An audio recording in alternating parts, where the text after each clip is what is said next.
Just a moment, we're having a little bit of technical difficulties with the microphones.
Good evening.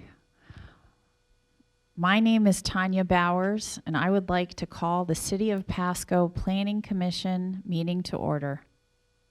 I would like to welcome all those in attendance this evening and ask you to join me in reciting the Pledge of Allegiance.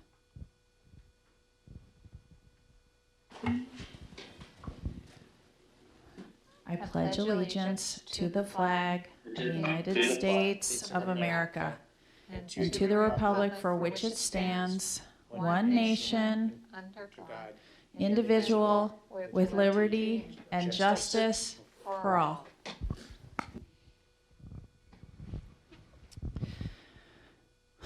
To begin tonight's meeting, I would like to ask the clerk to call the roll. Tanya Bowers. Present. Joseph Campos. Paul Mendez. Ty Jennings. Present. Abel Campos. Present. Isaac Myron. Present. Rachel Teal. Present. Jay Hindler.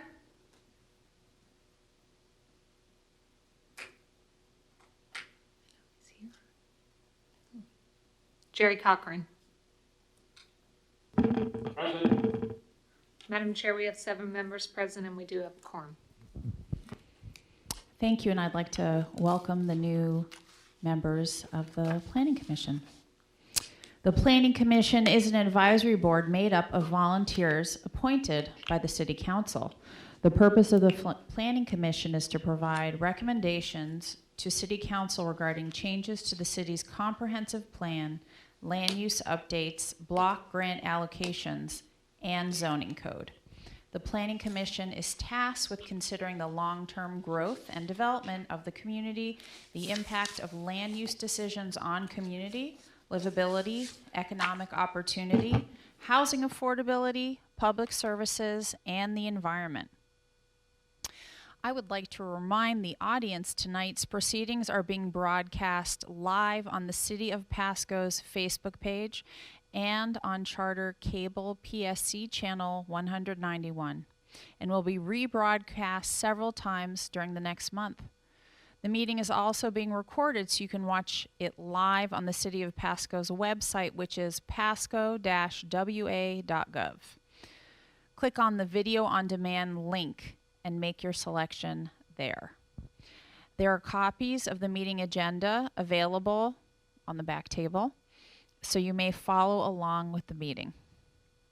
At this time, I would like to ask that you silence your cell phones to prevent interruptions during our meeting. For those present this evening, when you are given the opportunity to address the commission, please come, well, you can't come to the podium, So raise your hand virtually and speak clearly into the microphone and state your name and city of address for our records.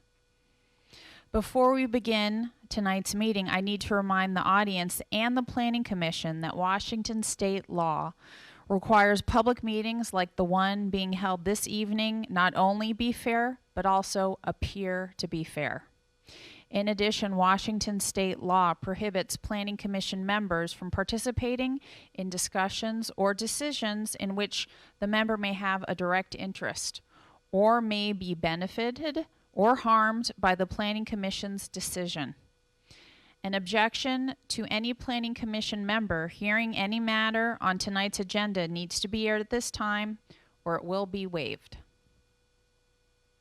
First, are there any Planning Commission members who have a declaration at this time regarding any of the items on the agenda?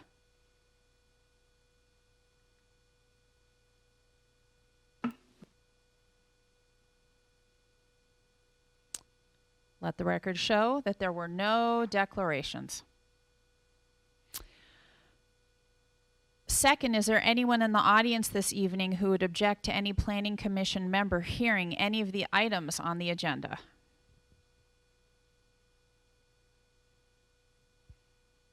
Let the record show that there were no declarations. We, as a Planning Commission, need and value your input. It helps us to understand the issues more clearly and to make better recommendations to City Council. Furthermore, in many cases, your input here at the Planning Commission meeting is your only opportunity to get your facts and opinions placed into the official record the City Council will use to make its decision. I encourage you to take full advantage of this opportunity. The next item is the approval of the meeting minutes from the August 20th meeting. These meeting minutes were mailed out to commissioners ahead of time. I trust you had an opportunity to take a look at them. I would entertain a motion to approve the meeting minutes.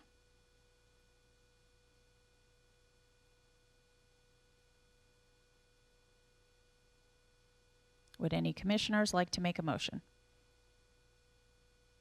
Madam Commissioner, this is Commissioner Cochran. I move that the meeting minutes from August 20th, the commission meeting, be approved.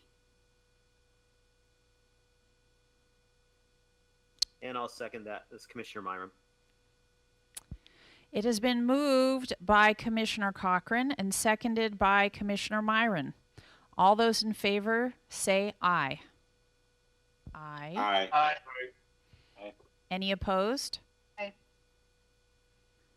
So let the record show that the meeting minutes were unanimously approved.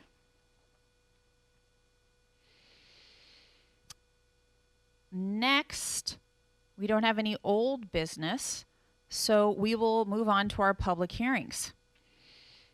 The first item is a code amendment, which is a request for a preliminary plat timeline extension. Master File 2020-008. And we will start our discussion with comments from city staff. Thank you, Madam Chair. This proposed code amendment is actually very straightforward. Staff has dispensed with the normal workshop approach. However, if the commission members don't feel comfortable taking a vote on a recommendation at this time, we understand, and we'll bring it back to the commission at a later date.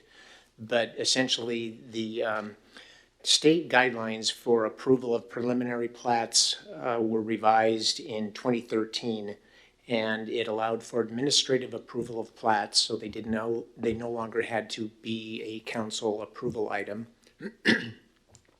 And it also allowed municipalities and counties to offer an extension process if each agency wished. The city of Pasco did not adopt the extension policy, but staff is recommending that that be part of our final plat approval process. A developer normally has 5 years to submit all of the plat for final approval. the proposed amendment would allow the developer to request up to a 1-year extension, and staff would have the option of either approving that 1-year extension or, after analysis of public health and safety, refer the matter to the hearing examiner for either additional conditions or reaffirmation of the existing conditions.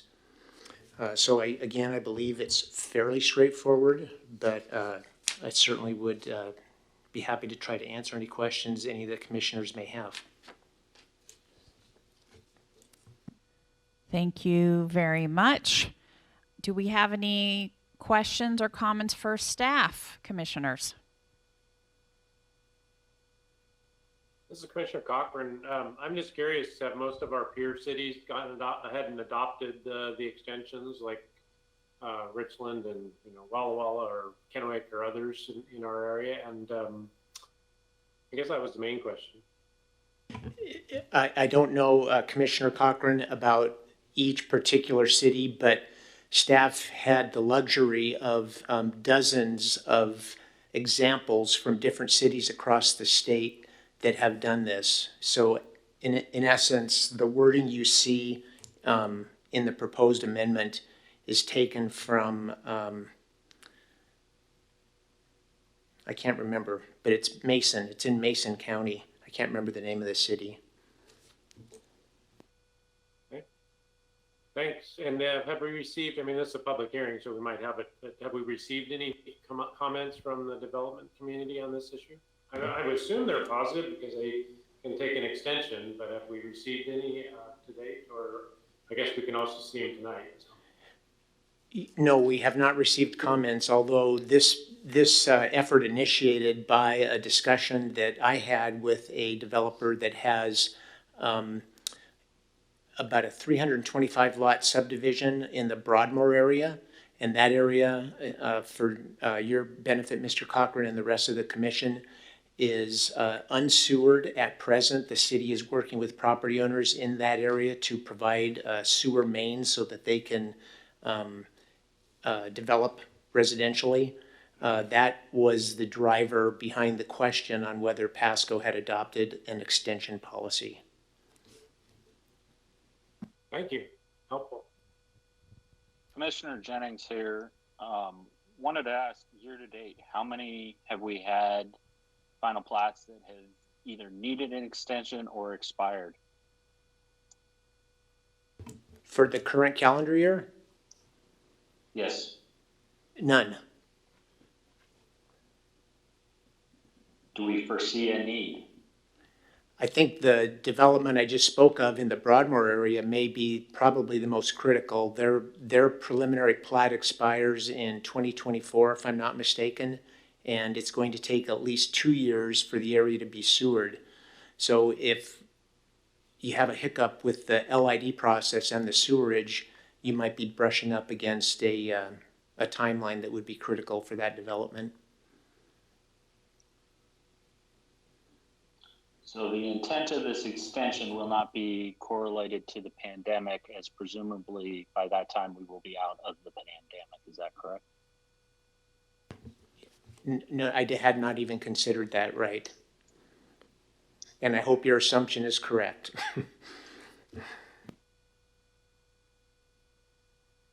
Thank you.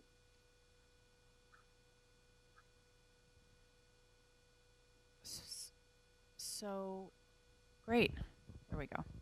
So, essentially, this is being proposed in anticipation of a situation arising such as Broadmoor expiring. Yeah, it's just another tool in the toolbox. I do recall when the Tri-Cities wasn't affected as severely as most of the country was, but in 2008 there were a couple of final plats that were during the recession. There were a couple of final plats that were bumping up against the ceiling for their completion. Thank you. If there are not any more questions from commissioners, I will open up the public hearing. Any individuals who wish to speak on this particular item, now is the time to come forward and speak. Please state your name and city of address for the record.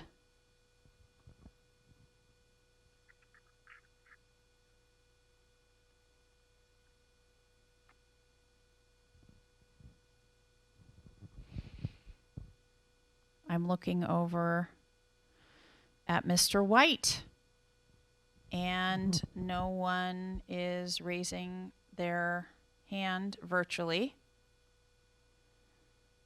I'm going to call 3 times for public comment, and then I get to do one of my favorite things, other than hold a handheld in my hand. All right, the public hearing, public comment portion is finished. Commissioners, I would entertain a motion. This is Commissioner Campos. I move the Planning Commission recommend to City Council the adoption of proposed code amendment relating to the preliminary plat timeline extensions and amending PMC sections 21.25.080 and PMC 21.30010 as per the attached ordinance Exhibit A. I'll second that. This is Commissioner Cochran. Let the record show it was moved by Commissioner A. Campos, seconded by Commissioner Cochran. All those in favor, please state aye. Aye. Aye. Aye. Aye. All those opposed, say nay. All right, now we will let the record show it was moved by Commissioner A. Campos, seconded by Commissioner Cochran, and the motion passed unanimously. Mr. White, can you please tell us the path forward?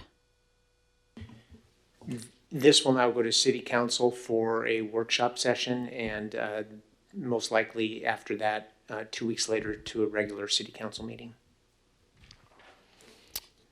Thank you very much. Next item is a comprehensive plan amendment. This is regarding the comprehensive plan update, MF number CPA 2020-002. And we will start our discussion with comments from city staff. Good evening, members of the Planning Commission. Staff has been through an extensive effort to update the city comprehensive plan. The plan you have before you tonight represents over 2 years of work, which includes over 26 separate updates to the Planning Commission and the Pasco City Council, of which 9 were public hearings. The comprehensive plan also makes reference to significant community input. The plan has taken into account prior surveys, including the biannual National Citizen Survey from 2018 and 2020, which over 400 residents took part of. The Somos Pasco effort, a collaborative project by Franklin County, the Port of Pasco, and the City of Pasco, where over 1,600 people participated. That plan itself was utilized heavily for the economic development element of the comprehensive plan.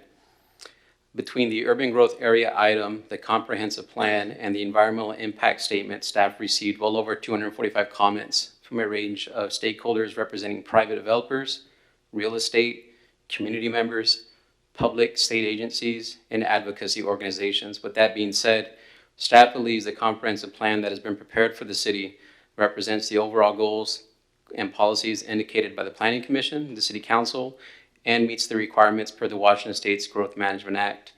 Tonight's presentation is relatively short, but we do want to cover over some of the plan framework. Next slide.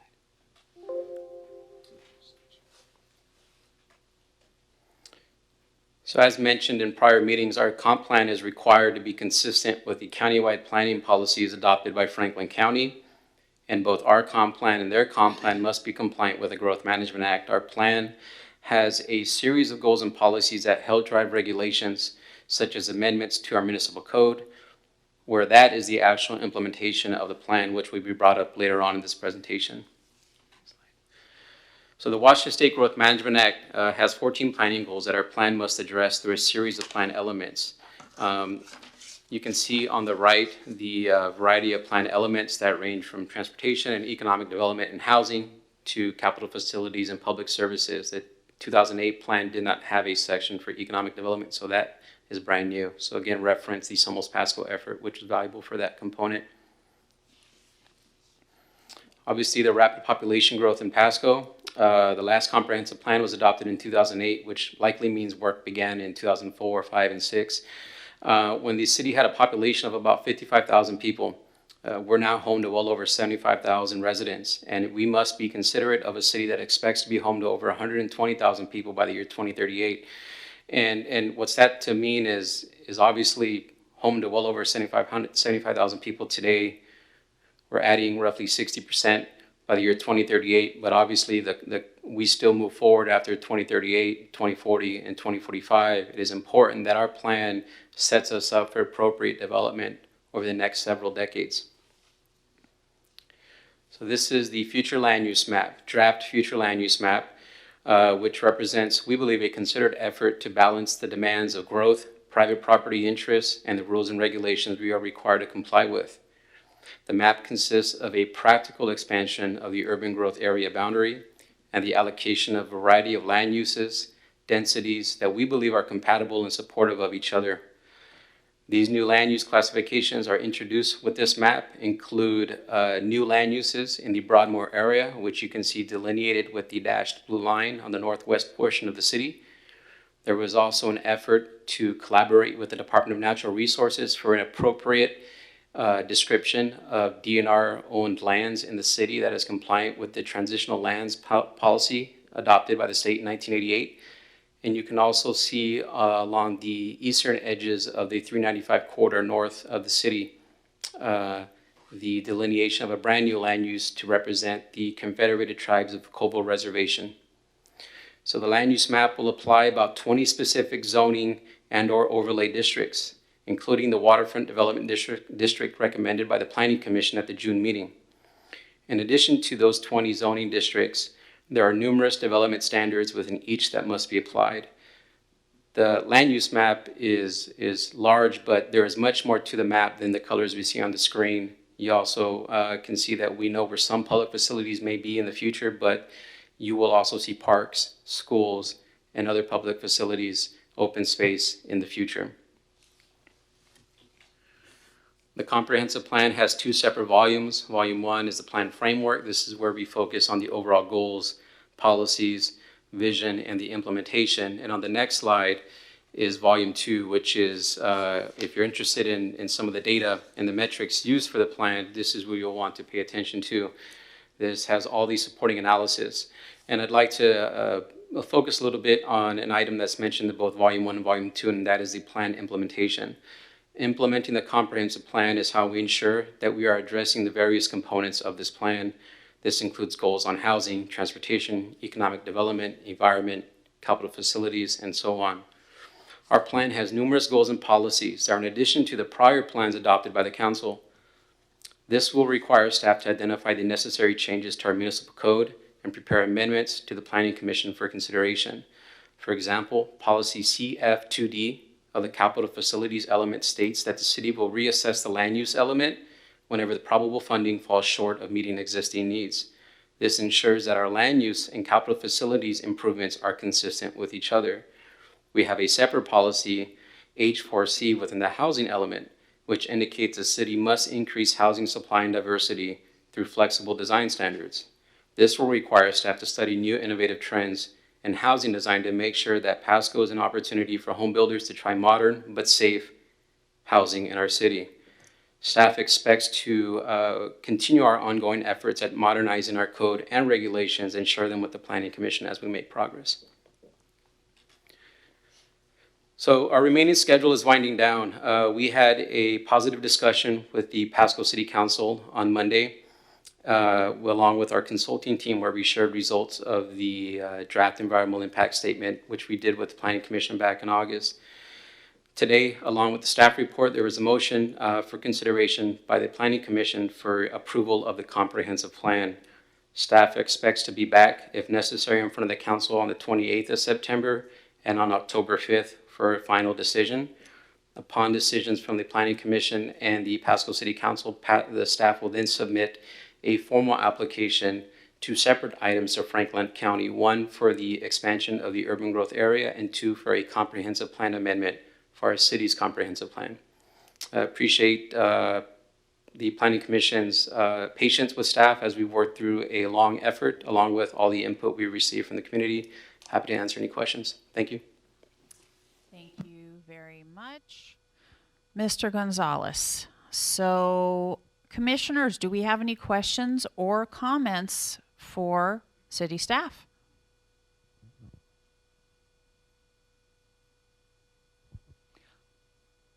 I'll go. So I noted that there are some revisions from what we were provided with at the August meeting. Can you speak to those? There were revisions to the comprehensive plan and the environmental impact statement to address the comments we received on both throughout the process, specifically the EIS documents. So the documents that we provided and that are available for public actually show the changes made to ensure transparency throughout this process. Terrific. Commissioners?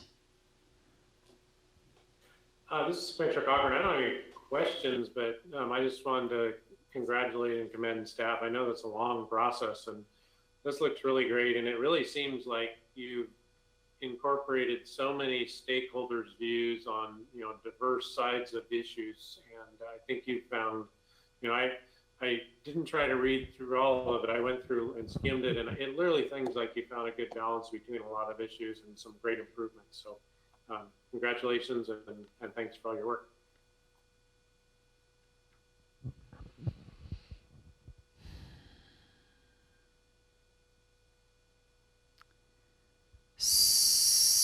Not hearing any other comments from commissioners, I take it that we are ready to make a motion. I see that there are actually two options.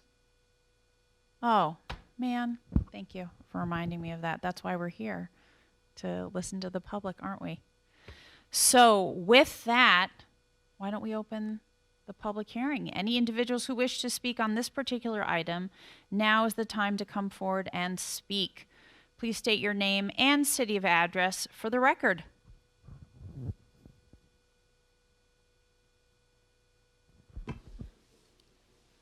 Carrie, are you prepared?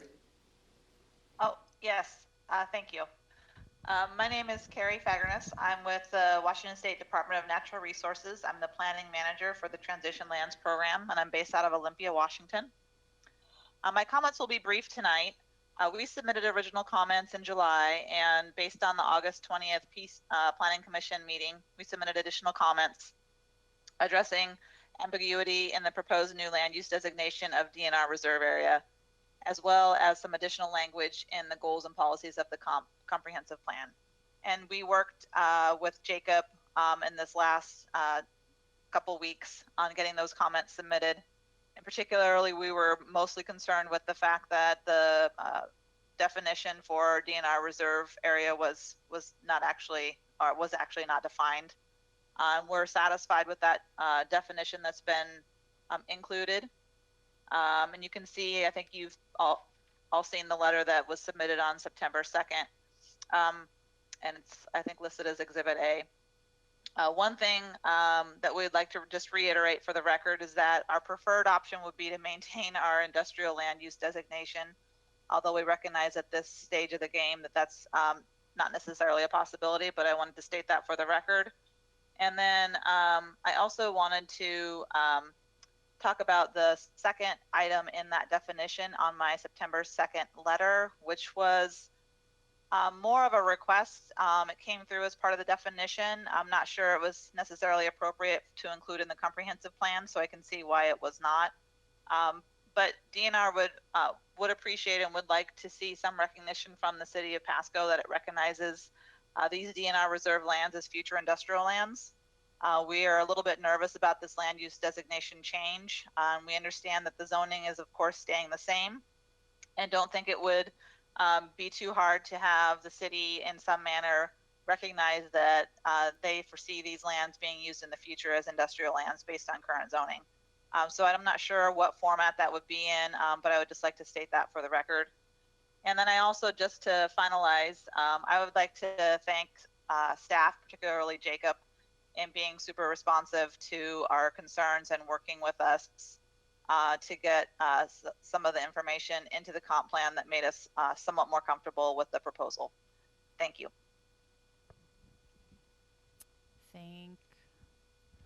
Thank you, Carrie. Okay, who's up next? Nada? Okay, with that,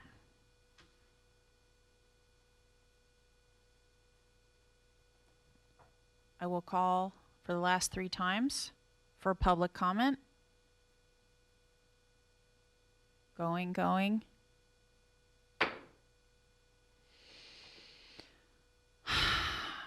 So I would now entertain a motion, and I know that we have 2 options. We just have 1 option? Yes, the motion from the Planning Commission this evening includes the recommendation for the closure of the public hearing and a recommendation of adoption for the comprehensive plan in the same motion. Ah, terrific. Madam Chair, would you yield for a quick question? I would entertain that. Great. This is Commissioner Myram. Just to staff, to DNR's point, how does staff feel about memorializing the industrial designation for that particular land? Is that something that staff feels is sufficient at this time, or are there other ways to incorporate that? Thank you for the question, Commissioner. We believe the comprehensive plan as prepared today is sufficient. However, I'll add that there will be continued dialogue with the Department of Natural Resources and all of our other responsible agencies to ensure that our comprehensive plan remains compliant with all of the requirements of a comprehensive plan. So this definitely will not be the last time that we have communications with DNR. I would expect that to continue on for a prolonged period of time.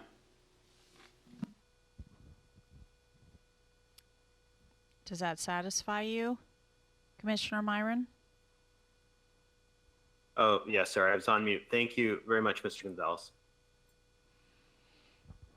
Great. So I would entertain a motion. There's only 1 motion to possibly entertain.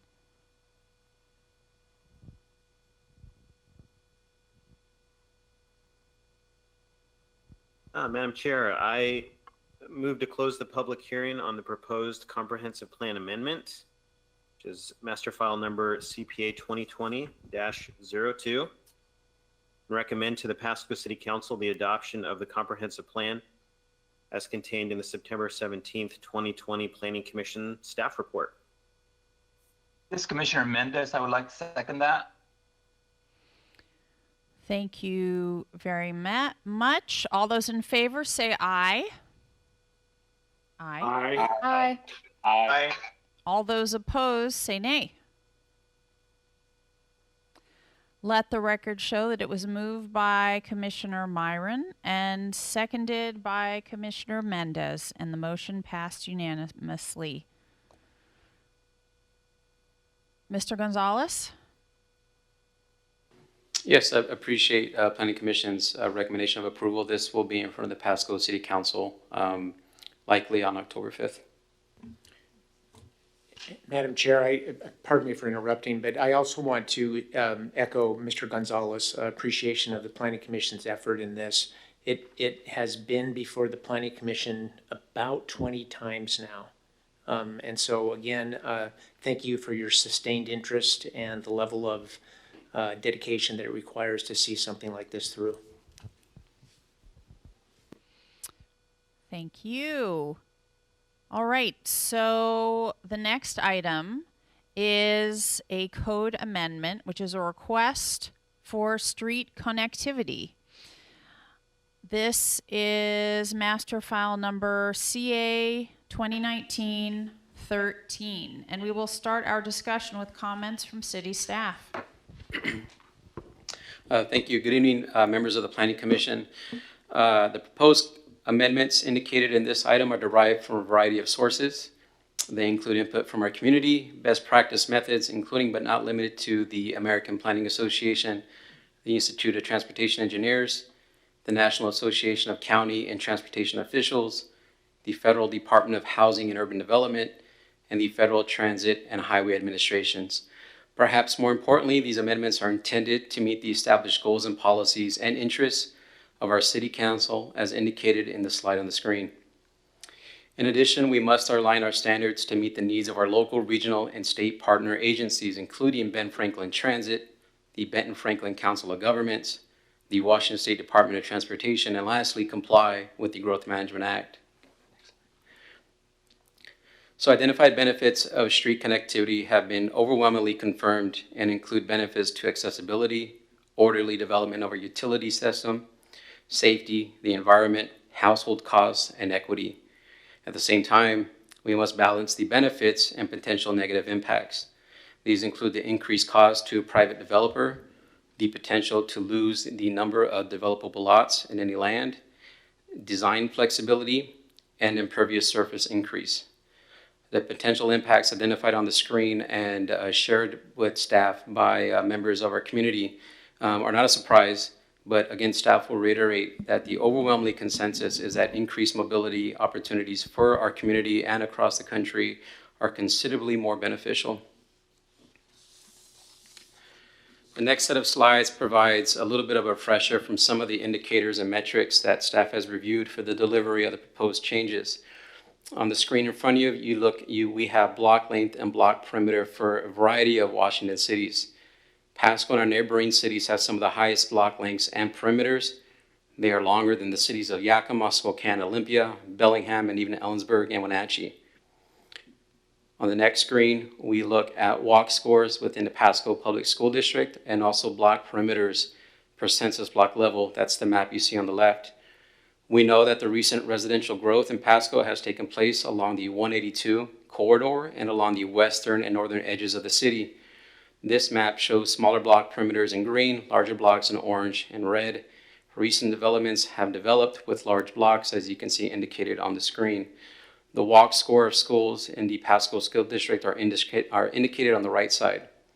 The majority of our students in the school district attend schools with scores below the national average. Of the schools above the national average, you can look and see that those schools are located in areas with smaller block perimeters. Transportation costs. We're talking a lot about costs with this code amendment, and this is an important component of our development pattern. Transportation costs in Pasco are higher than they are in Yakima, Tacoma, Walla Walla, Seattle, and Spokane. In fact, Pasco has the third highest costs of the cities identified on the screen behind the city of West Richland and Marysville. On the map, we can see how this looks in our city geographically. Land use obviously plays a critical role in this metric. When retail, services, and employment are areas within closer proximity, they have the potential to decrease trip length and trip time. That is why staff has been placing an increased emphasis to increase the compatible land use near each other in the comprehensive plan. So while any proposed changes to this code may increase the cost of development, note that Pasco has higher transportation costs than many smaller, similar size, and larger cities. Greenhouse gas is the attention on this screen here. When we look at greenhouse gas emissions across the city, we see a similar trend as to the transportation cost in the prior screen. Again, land use is a very critical component of greenhouse gas emissions. Households in Pasco emit the second highest greenhouse gas emissions, second only to West Richland, of the cities identified on the screen. We know that transportation is the largest contributor of greenhouse gas emissions, and that it has a significant impact on air quality. Our region has recently been identified as a potential ozone non-attainment area. which is a designation by the Environmental Protection Agency, which designates regions with a non-attainment. If that is classified, given to the Tri-City region, there will be a significant increase in costs and permitting in the process. Transportation projects will be significantly impacted. There will have to be a separate analysis conducted on air quality emissions. There will be a focus on not increasing roadway capacity. We need to do anything we can to mitigate that from happening, as the entire coast has experienced unhealthy and hazardous air quality over the past week or so. I think it would be prudent for cities to look for ways to mitigate an overabundance of emission producers. Recent developments in Pasco have provided thousands of housing units for residents of the city. However, they also created barriers for our residents. The lack of street connectivity has created challenges for vehicles, pedestrians, and emergency responders. The image on the right in the circle depicts a portion of the city that, while open for development, will be very difficult for accessibility due to the prior platting nature. In an effort to avoid these challenges in the future, staff has proposed a series of recommendations for consideration by the Planning Commission.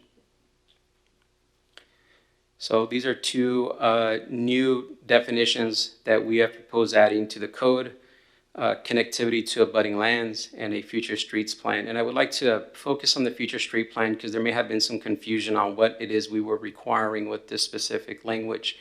We're not asking anyone to plan out the adjacent land to what they're interested in. We are simply asking for any applicant to demonstrate that their site does not prohibit future connectivity from occurring.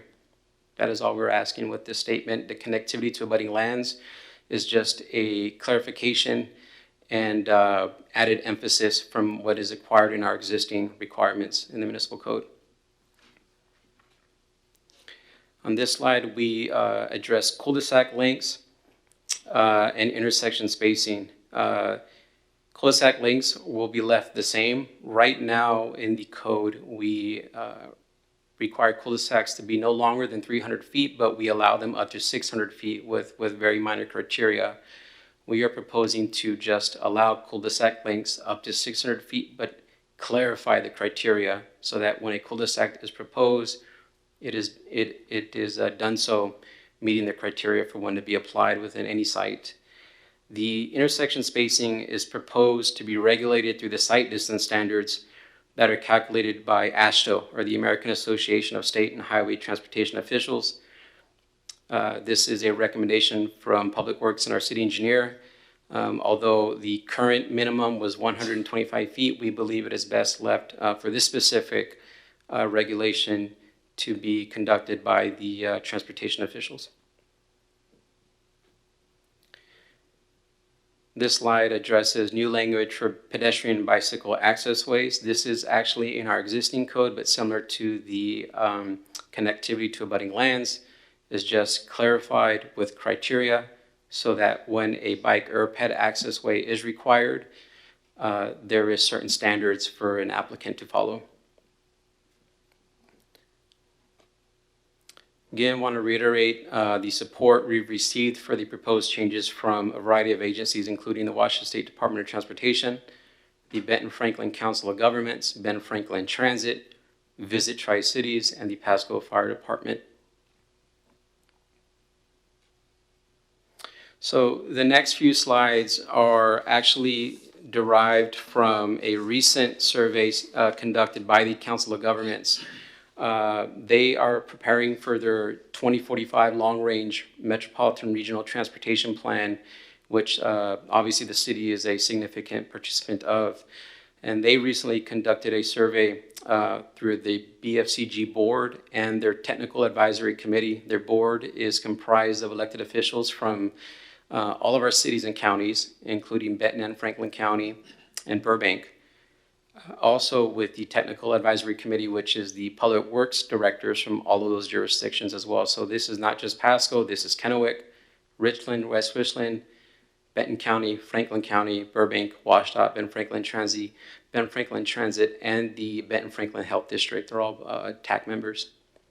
So this slide shows the major transportation challenges. And the discussions indicated that transportation funding, along with preservation and maintenance, is a major challenge. On regional transportation needs for the entire area, how they could be improved, the most common response was making our cities more walkable, bikeable, and accessible. This was reinforced in this question as well by increasing densities and compatible mixed land use planning. The next slide has the results from air quality and commuting and safety. Air quality is a growing concern, obviously, in our region.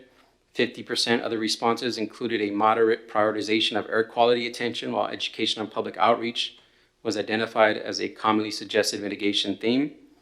And when asked about commuting and safety, responses indicated that access to multimodal transportation was a concern. So the proposed changes that staff is asking for Planning Commission consideration are on the screen right now. Obviously, we shared a few of the definitions in prior slides. However, the policy recommendations in front of you on this screen are the ones that we'd ask for your consideration of here. Today is a maximum block length of 660 feet, a maximum block perimeter of 1,760 feet, and a maximum cul-de-sac length of 600 feet. There are some exceptions that have been added to the code, specifically on multifamily dwelling units, exceeding 20 or more units on one lot. This is to not deter from large multifamily developments in the city. This would also apply to government, quasi-public, and civic uses, libraries, schools, public parks, hospitals, etc., and also applied to the light and medium commercial zoning districts, which would be able to exceed the standards by 1.5 times.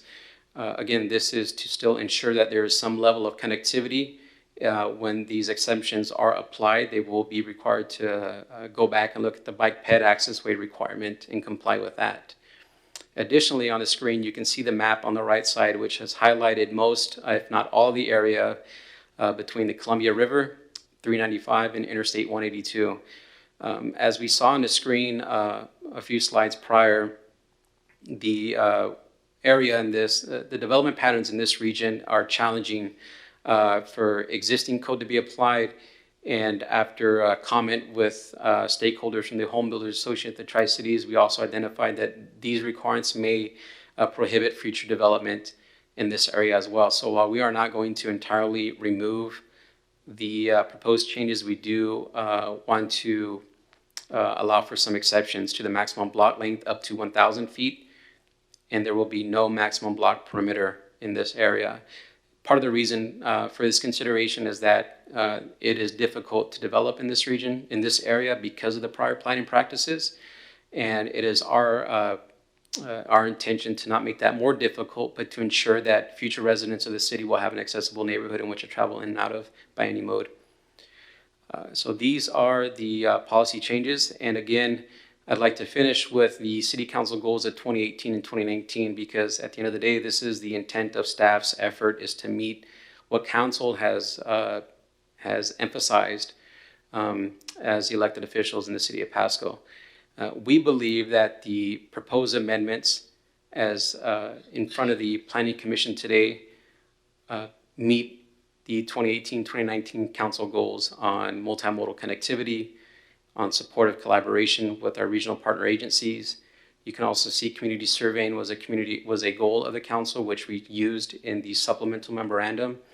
And again, say that we believe that what's shared with the Planning Commission best meets these goals, the comprehensive plan, and shows Pasco as a leader in developing an appropriate development pattern for future residents of the city.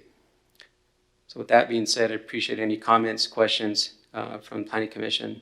Thank you.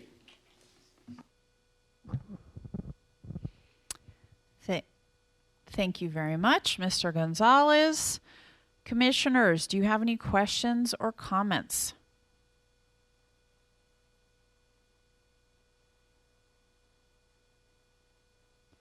I'll start with one. So I'm just looking at the chart comparing the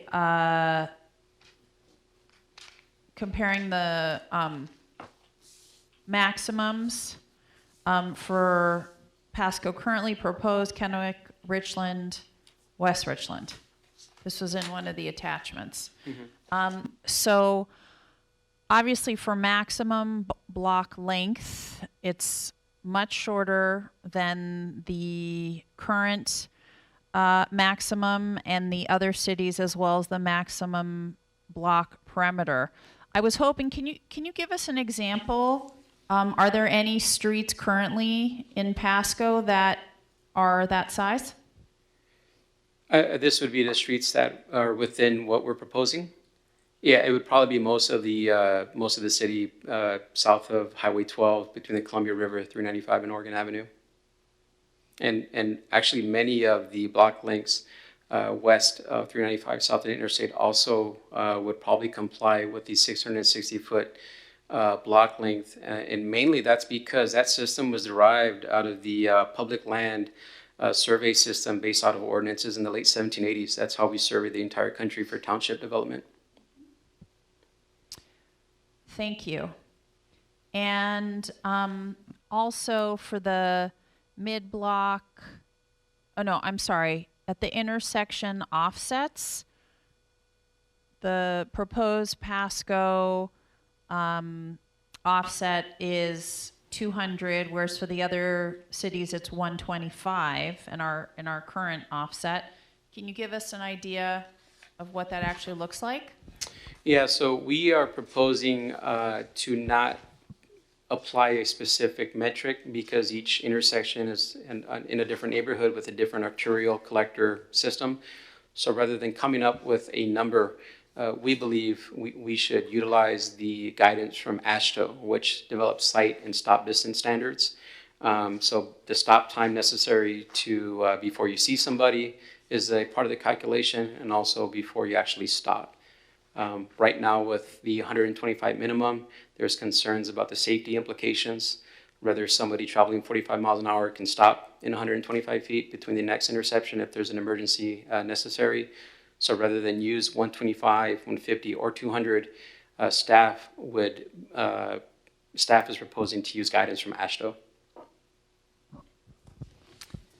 Thank you. And my last question, just looking at the presentation when it was looking at the negative and positive impacts of the current proposal, one of the negative impacts was decreased construction. And is the decreased construction a product of the restraints being placed by this? The answer is yes and no. So on a specific site that was 5 acres, as an example, this code amendment would require more right-of-way, thus decreasing the amount of developable lots. However, we manage density and lot size through our code. And so if there is an interest in increasing density through our land use categories or decreasing lot size to increase density, I think staff would happily take a look at that. However, staff is not aware of any research that suggests increased mobility decreases affordable housing. Thank you. Any other commissioners? This Is that Commissioner Myron? Yeah, this is Commissioner Myron. Again, thanks. Yeah, I just wanted to express to staff my appreciation for their work here. Just even the work that's been done since last month to just consider different impacts around the city. I think that, one of the big concerns I had of this early on was applying a uniform standard in some of the areas of the city that are perhaps slower development. It could be difficult to sustain financially over time. Just, how do we recover those costs for different densities? And I think staff has struck a pretty good balance here. And I just really appreciate your efforts.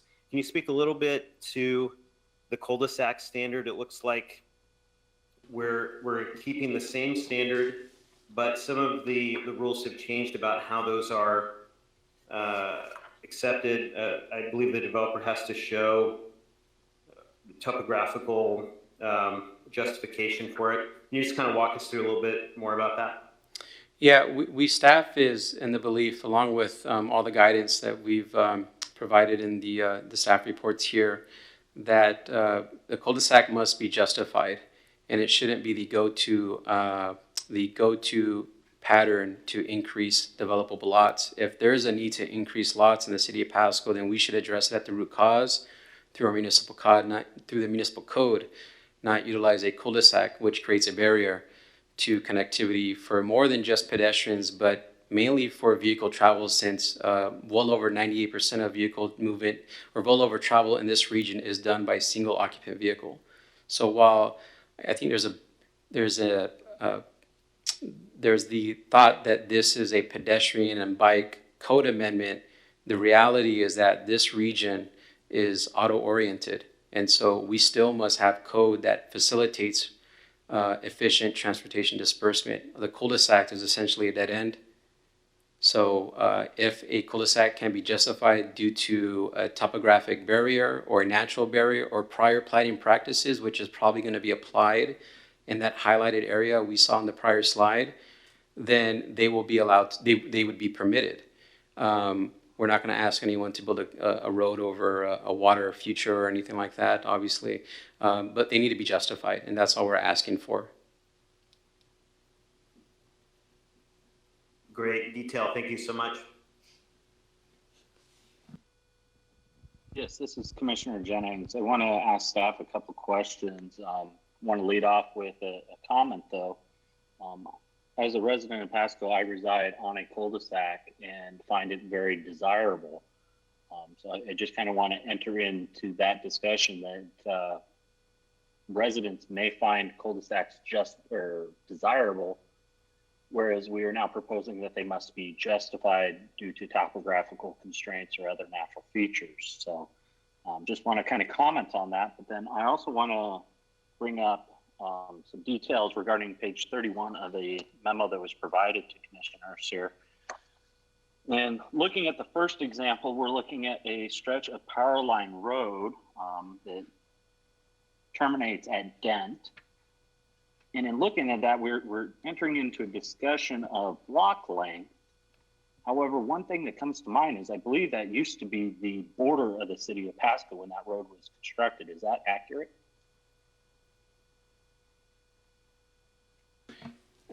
I'm sorry, I don't have the actual, the full packet in front of me. I have my staff report. Are you referring to Burns Road? Yes. Burns Road when it intersects with Broadmoor Boulevard or Old Road 100? Well, it's the extension of Powerline Road. It was actually in the PowerPoint display here. There was a couple of pictures that were brought up. There was one that was the inset circle. Well, Commissioner, it may have been. I don't know off the top of my head. There have been several annexations in recent years north of Burns Road, but I don't recall when or if it formed the northern boundary of the city limits. Okay. I believe I was involved in that project when it was constructed, and I do believe that that was the proper or the city boundary at the time of construction there. So I guess if that was, how would we have required development or connectivity to something outside of our jurisdiction? Well, what we would do is, if you look at the subdivision pattern on page 31 of the staff report that is south of Burns Road, there would have been provisions. As a matter of fact, that cul-de-sac that's right in the middle of the graphic that would align with the far easterly road in the partially developed subdivision to the north probably would have been required to accommodate a future extension through Burns Road to that road to the north. So we can't necessarily design or mandate areas outside of our jurisdiction, but the city and the county do cooperate on projects within the urban boundaries, and that would have been one of the comments that we would have made, assuming this were in place at that time. Okay. And then the second image on the bottom of that page, I believe the staff here is commenting related to the distance one must travel to get to either the park or the school facility. However, is staff aware that off of Okanagan, there is a bike trail that goes in and ties into the park facility? It's north of the third house on Okanagan Lane.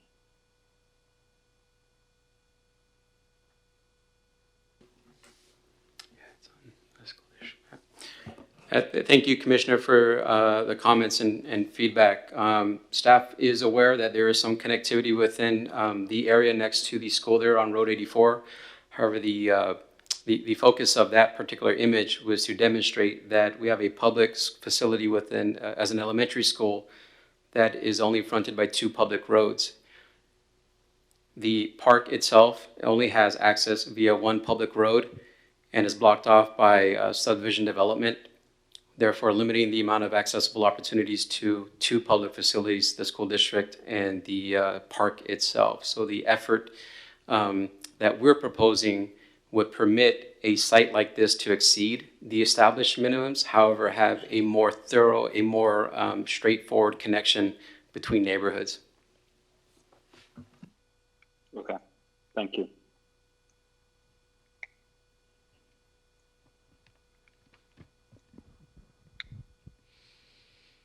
Any more questions coming from commissioners or comments? I have a question, please. Jay Who is Handler this? here. Jay Pardon my Handler. naivete. I'm a new kid in the block here, and I'm just kind of trying to get my feet under me to understand everything that's going on. I admire all the work that's gone into this. My question is there still an opportunity for developers, housing developers or otherwise, to come in, and is there still an opportunity for planned unit developments here? Or do they all have to be held to the strict block standards that we're talking about here, maximum block lengths and stuff like that? Just curious, that there's still an opportunity for being a little more creative than just grids.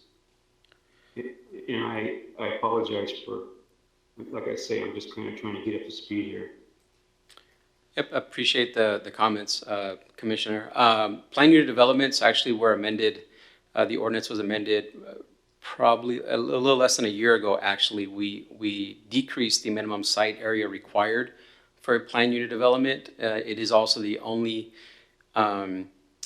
zoning district that we have in our code that would permit a private street to be constructed, assuming that it meets the criteria for a private street.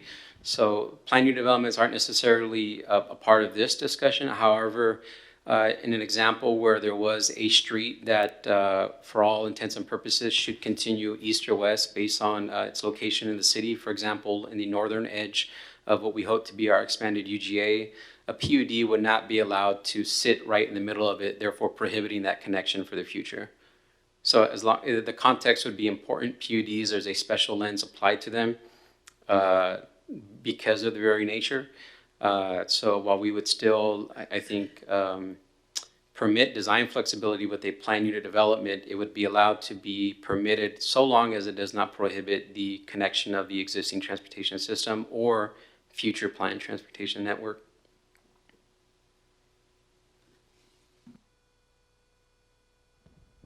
Okay.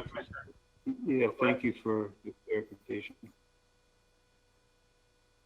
This is Commissioner Cochran. I just had one question related to one of the most recent kind of inputs was from a letter, exhibit number 6 from JF Engineering. And obviously the development community, even though I think staff did a great job of trying to work with them and compromise, they're still opposed. But one of the things that I noted in the letter was, as an alternative, I would suggest inter-block pedestrian pathways from talking about pedestrian mobility and flexibility. Can you do you know what that means? I don't know what they mean as an alternative there. Maybe Jacob or one of staff understands that. Yeah, I believe the intent of that proposal was to get away from the maximum block length and perimeters and instead to encourage pedestrian movement or bike movement via pedestrian access ways. I believe every other block or so as deemed by the proposal they put forward. However, again, I'll reiterate that this isn't an item aimed specifically at bike or ped travel. This is again, for all modes of transportation, where a significant amount of our trips are made by single occupant vehicles. So while that would be great if this was just a specific amendment at increasing ped accessibility, the council goals has reiterated multimodal travel across the entire city. It's also reiterated by the various agencies. So while we appreciate that proposal, we don't believe it best meets the goals that council has set for us. Yeah, I think it's even multimodal is even growth management act goals, right? So it's the last question was, or maybe it's a clarification. I mean, I saw the slides earlier in the presentation on, you know, the transportation costs, the greenhouse gases, the vehicle miles traveled. You know, we rate pretty high in that in terms of the costs or the impacts of those. But I guess I wonder, to me, it doesn't seem like it's completely a fair comparison, because while street connectivity is probably one contributor to that, I would say that, I mean, that's my experience. And even if you look at the other cities that are high, like Marysville, the main driver of those costs have to do with the fact that people don't work here, right? And so the transportation costs are mainly impacted by the fact that people are driving out to Richland or the Hanford side or other places, you know, Fur Trees or wherever. And, you know, Marysville is another great example with high transportation costs because everybody works in Seattle, right? And so I guess it felt like maybe, and maybe you don't have a way to measure that or differentiate that, but it seemed like lumping that in as a street connectivity issue, which may be a part of that a component of that, but not completely accountable for our high transportation costs. Is that fair? No, you're correct. I think well over 60% of trips for employment in Franklin County leave Franklin County. They go to Benton County for work. So the connectivity of the system comes into place when the lack of the development pattern to facilitate transit is where that comes into play. If we have an option to take transit, perhaps that may decrease the requirement of not necessarily vehicle ownership because of the patterns of our region, but perhaps the actual requirement to need a car to get to work or a vehicle to get to work. There may be better facilitation through Ben Franklin Transit, park and ride facilities, etc., to help decrease the requirement for a vehicle to be a part of living in this region. I think that's... Yeah, thanks. That makes a lot more sense. That's helpful. Thank you. I don't think I have any more questions other than to say I know that we've had this issue before us for quite some time. I think it's started in December, January, and we've had, you know, we extended it last month to try to account for collaboration with the development community. And I think the staff did a great job of trying to just hear them out and come up with some tweaks. And so I appreciate that. I think we've spent a lot of time on this, and staff has struck a really happy medium with all of the stakeholders involved. So thank you.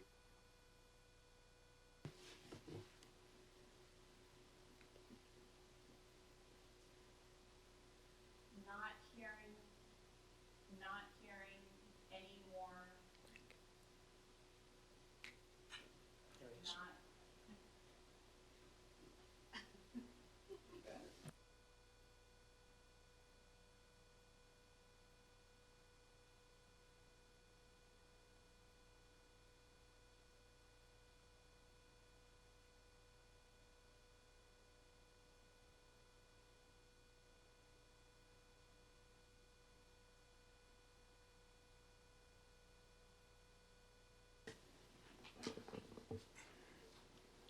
And attendees, we're replacing the batteries in the microphones. Just a moment, please.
Thank you. Now that's what I'm talking about. I don't believe any other commissioners had comments, so we are going to move to the public hearing. We did receive a number of correspondence or letters, so hopefully this will lead to a robust discussion. With that, any individuals who wish to speak on this particular item, now is the time to come forward and speak.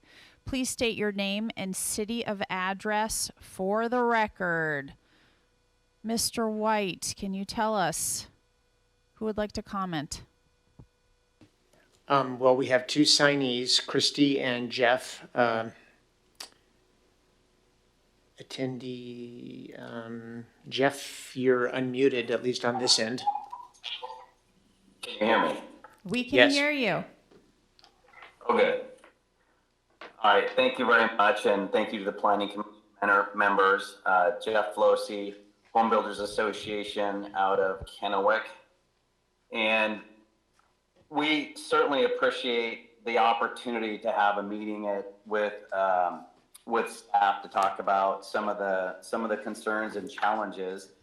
We did send that over today with specifics on some of the questions that arose out of that meeting. And as we're going through this, I know that, you know, in listening to the discussion tonight, those same concerns are some of the ones that we have, which is where Pasco currently sits with the maximum block length of 1320, which puts it number 2 out of the jurisdictions in Tri-Cities. I think what we would appreciate is obviously staying at that same number that came out of this group. However, if there was even an opportunity to meet somewhere in the middle, like what was shown with West Pasco with the max block of 1,000 feet and no max block perimeter, that would be a good compromise for this group and allowing for more opportunities when developing subdivisions to give those opportunities to hopefully not cut down and add more impervious surface to acreage that is hard to come by. I'm sure all of you are aware there's a shortage of housing in Tri-Cities, less than 400 homes that are on the market. There's a shortage of construction labor. There's currently a shortage of materials. I'd like to say that all those issues are going to go away instantly, but it's not going to happen anytime soon. The shortage of housing has been going on for years, and this, in changing some of these items in here, does cause a little problem in trying to fix those issues. And one of those that we talk about quite frequently is affordable housing. So it's mentioned in there that it's going to cost the developer more money. Yes, initially it always costs the developer more money. However, I'm sure you all realize that it's not the developer that ever pays those fees. It always gets passed on to the end user. The home buyers will be the ones that pay the increase for the decrease of lots that are going to be available and adding all those new roads if it stays at 660 feet. Some of the other items on there in regards to cul-de-sacs and requiring a pedestrian access at the end of those. Again, that's one of those that we'd like to see left as an option. Because those are difficult to minimize and make. If there's nowhere to go, sometimes it always doesn't make sense to put that in there. Commissioner Cochran brought it up, and when we're talking about being able to hit goals with the comprehensive plan, and looking at the map that Jacob had put up for residential vehicle miles traveled. And it's most concentrated along the river in Pasco and obviously off Road 68 for those that hop on the highway and travel to the Hanford area. That being said, I believe that on a lot of these surveys and looking at the numbers of the percentage of people that answer those surveys, 1.5% is about the max that you get if it's a total Tri-Cities number using the My Tri 2020 that had their survey that went out.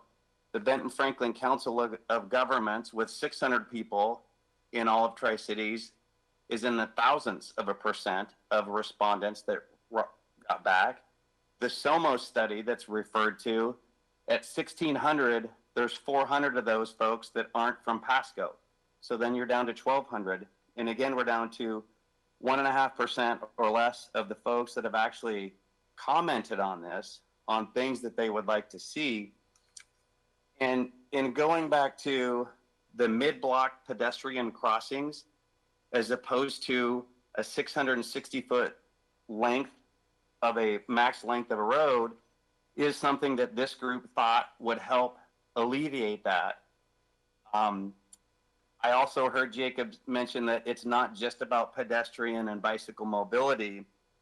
However, if there wasn't an opportunity to get it back out to 1,000 feet, we think that would be a better trade-off, and certainly use the mid-block pedestrian crossings as those opportunities to help move people if the goal is not to get them to use their car.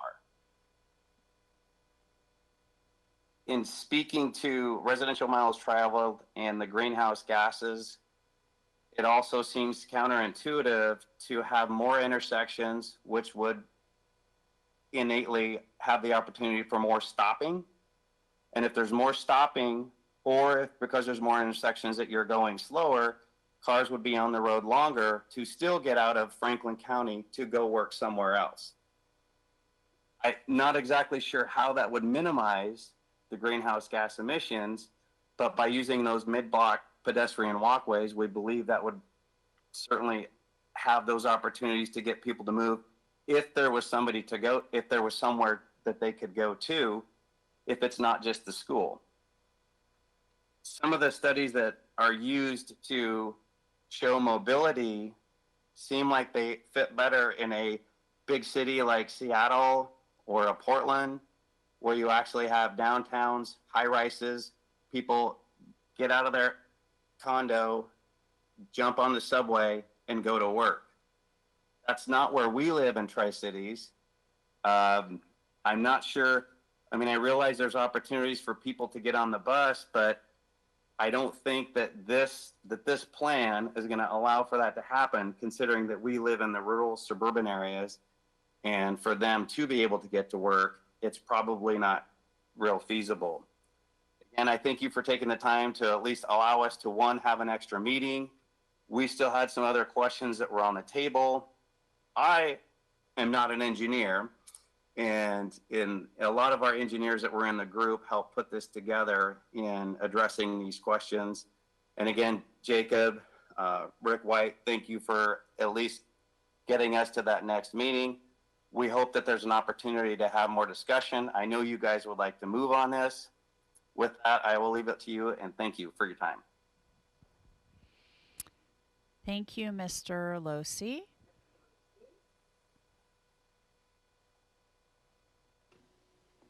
Did you want to comment on it, Jacob? We can wait, but we can certainly address any of the questions that were asked by Mr. Losi. And there is one more speaker that signed in. Well, do you want to take the other comments or just hit it, Jacob? Sure, yes. I appreciate the idea of encouraging pedestrian connectivity throughout the code. However, keep in mind that about a year ago, staff actually proposed and was the code amendment for the RS-12 and RS-20 for street infrastructure was approved by the Planning Commission and the City Council, precisely because the code had at the time had an option to encourage curb gutter and sidewalk in RS-12 and RS-20. That is the same area that we are now proposing to have exceptions to this block pattern, because for anyone familiar with Argent, large portions of Court Street, the area surrounding one of the state's largest middle schools, McLaughlin, the elementary school across the street, there's no sidewalks. And if you're able-bodied and able to move on gravel pathways, that may work fine. But if you're in a wheelchair or an accessory device, that does not meet compliance with the American Disabilities Act. So while we would love to encourage The city's experience is that if we require it, we don't have to worry about guaranteeing residents with it in the future. Thank you. Mr. White, who's the next speaker? Christy, are you available? Yes, I'm here. Name and city of address for the record. Okay, this is Christy Basayola, and I'm in Kennewick, Washington. And I do want to say I appreciate the work that you did to try to address some of the concerns that we brought up in the meeting. And I especially appreciate that you have an area with the longer maximum block length that will make it a little easier, because that's a lot of infill stuff there that's particularly challenging to develop, at least to develop efficiently. But there are a couple of issues that I just wanted to bring up in the code amendment as it's currently written. One of them is regarding the offset intersections. I personally don't like it left just as stopping site distance. There's actually a lot of calculations that go into determining what a real stopping site distance is. It's based on the grade of the road, not just the speed limit. And I think probably the intent is to go with kind of just a standard table. And if that is what the intent is, then the table should be included in the code so you don't have to guess or look. But I really think that the 125-foot intersection offset distance is accepted in all the other local cities.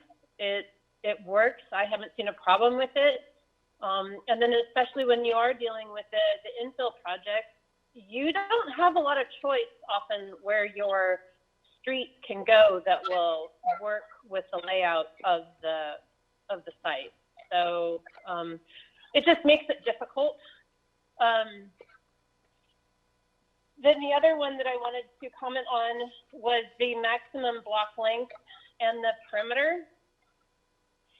And while I don't agree with having the 660-foot block length, if you are going to go with that block length, don't give it the perimeter, because there's not a whole lot of flexibility in that, and it's just one more thing that we have to try to figure out and meet. And it's hard enough when you're laying out subdivisions to make sure that you're meeting all of your block length requirements, and then you get the perimeter on there, which just it just adds this whole other level of complexity. So while I would prefer not having the block length drop to 660, if you do ultimately go with that, at least get rid of the perimeter. But I mean, I really like how Kennewick has it. It's 900 feet for the maximum block length. They don't have the max block perimeter. And then if it is a block that's longer than 600 feet, they have a pedestrian access. The neighborhood that I live in has long blocks. It's on a hill, so the streets they go parallel to the contours of the hill, and then you have the cross streets going down. And then the pedestrian access ways, they're really handy. You use them all the time. So, I mean, as someone who walks in my neighborhood all the time, it makes a nice walking neighborhood. And the pedestrian access mid-block is helpful. So, and I guess that's kind of where my comments are at this point. Thank you. Thank you very much, Ms. Betiola. Mr. Gonzalez, would you like to respond? No specific response, although I again reiterate, part of the reason why we felt it was necessary to include exemption in that review area was because of the development patterns such as elongated blocks, very large blocks, irregular block patterns, perimeters, and cul-de-sac placement offset of each other that make it difficult for the next property development to have to maximize their property. We deal with this on a weekly basis at the city, so our hope is to try to allow as much development as feasible in that area, but to mitigate that from occurring north of Burns Road, which, although most of it seems flat, obviously we won't require straight 90-degree angles. If there's a contour change, then by all means align your road with the contour. Staff would not is not expecting a strict 90-degree angle pattern throughout the urban growth area. Thank you. Mr. White. No other attendees are signed in to speak. The mics are still unmuted for both Christy and Jeff.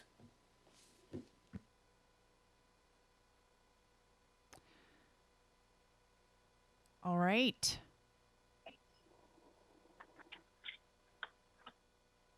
So This is Christy.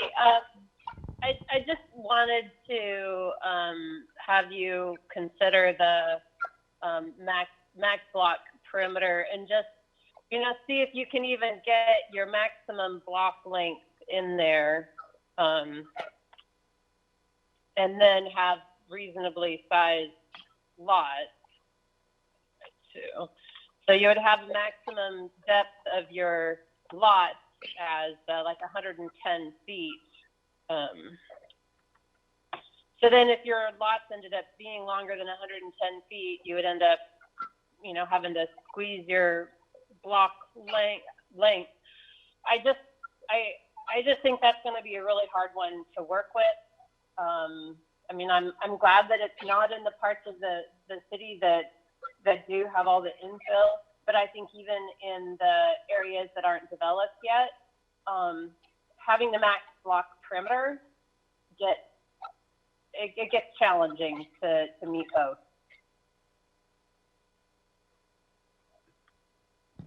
And I'll stop. Mute.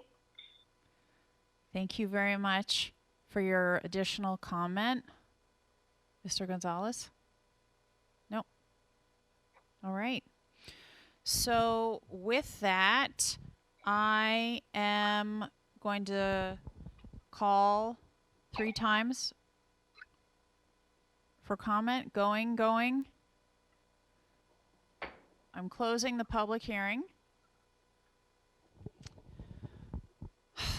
This has been a long road, and seriously, but it's been an important journey.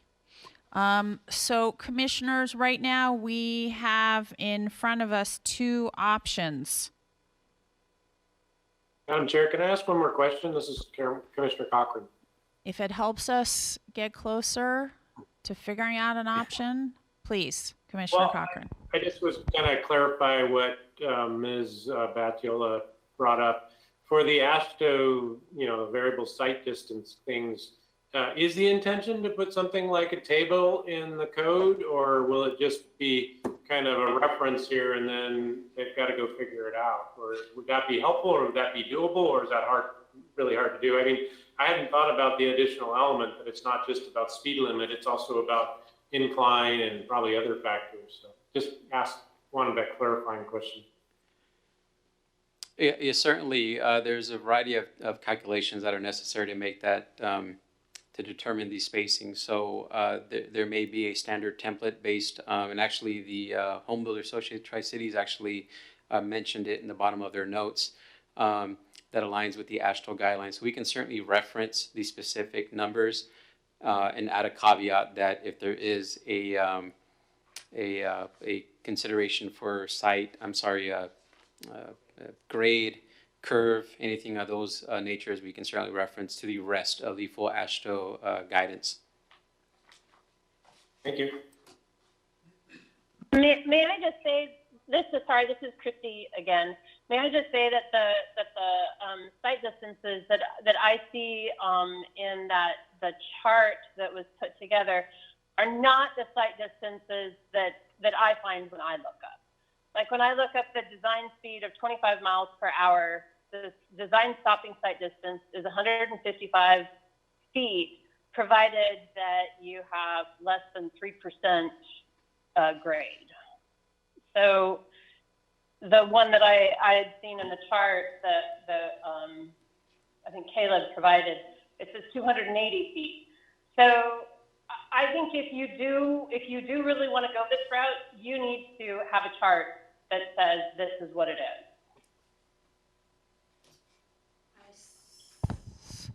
Thank you very much. I see Mr. Gonzalez nodding his head. Yeah, certainly. We'll make sure we're referencing the correct AASHTO guidance. Okay.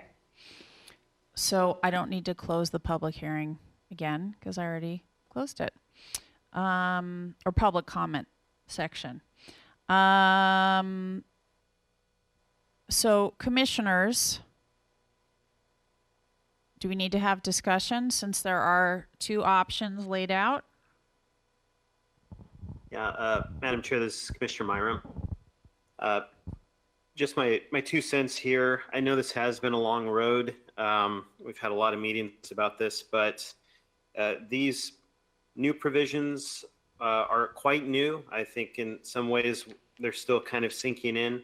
I'm leaning toward option 2 just to kind of give that extra opportunity for public comment, but I'm open to persuasion. So that's sort of where I'm leaning, but look forward to hearing what others would say.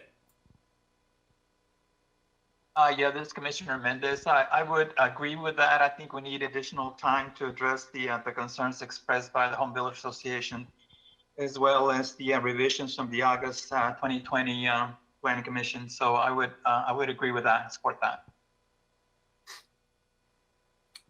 Commissioner Cochran concurs. Commissioner Jennings on the same page. So it appears that our motion then, I guess I would move. We continue the public hearing and the proposed code amendments CA 2019-013 to October 15th Planning Commission meeting to allow some extra time. I'll move to second that.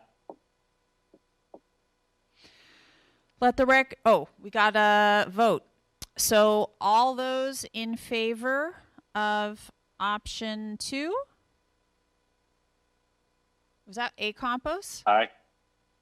That was Aye. A Campos. Yeah. Okay. Aye. Aye. And all those opposed, say nay. Let the record show it was moved by Commissioner Cochran, seconded by Commissioner A. Campos.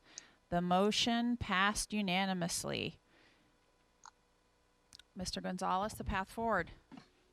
Sure. Staff would certainly welcome any guidance from the Planning Commission in terms of what you would like to see in front of you at the October Planning Commission meeting regarding this item.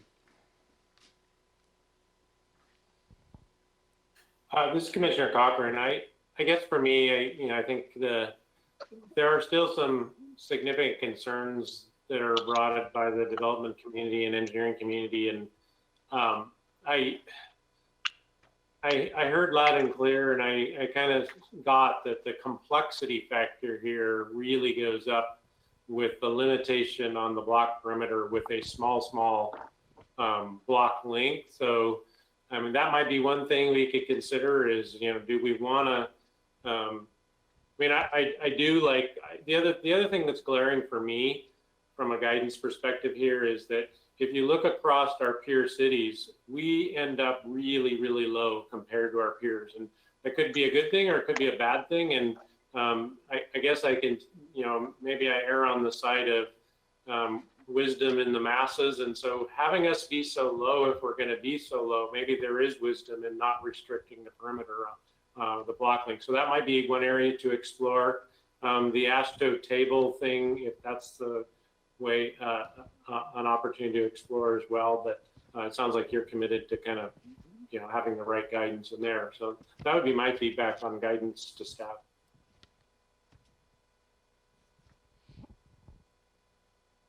Any other commissioners?